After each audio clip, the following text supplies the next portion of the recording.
Come campaign season, you're likely to hear politicians running against the big money corruption in Washington, saying they're going to drain the swamp.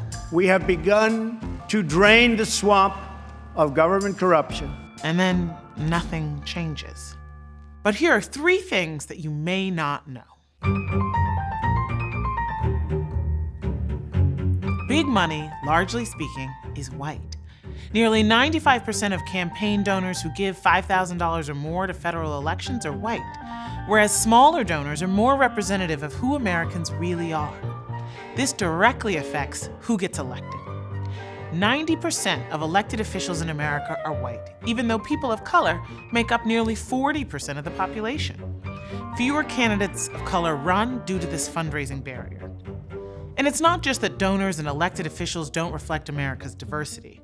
Just think back to December, when Congress passed the Republican tax scam, which according to every analysis takes from the poor and middle class and gives to the rich and corporations that are already seeing historically high profits.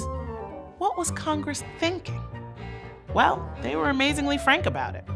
Representative Chris Collins of New York explained that my donors are basically saying, get it done or don't ever call me again.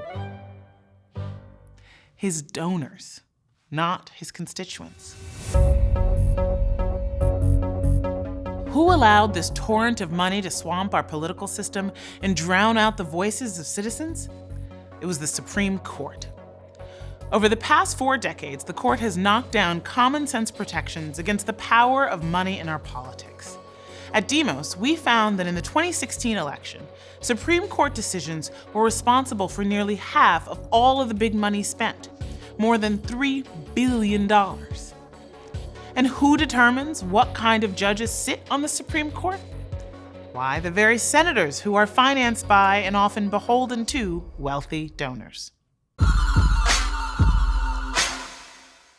Even with the Supreme Court we have, there's a real solution right now that could help fix this problem.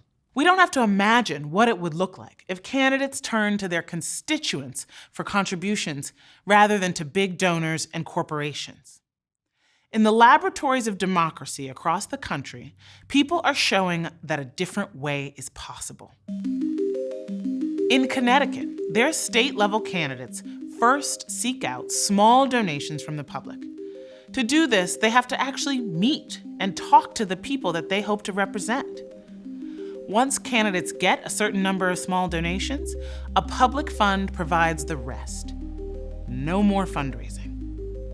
On the other side of the country, the city of Seattle has a new system where every eligible voter gets $100 worth of democracy vouchers, public money to donate to candidates in city elections.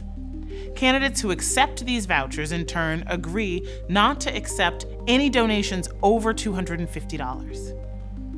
It sounds simple, but the results have been profound.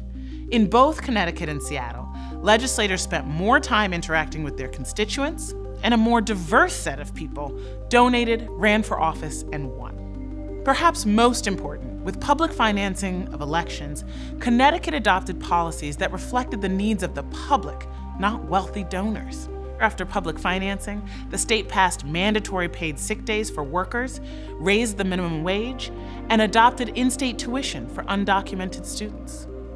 Connecticut and Seattle are not alone. Citizens publicly finance political campaigns in more than 24 states, counties, and municipalities. There's no reason why this can't happen in Washington, and there's already a bill to do just that. So the next time you hear politicians campaigning about corruption and saying they want to drain the swamp, tell them enough talk. Get them on the record in support of public financing of elections.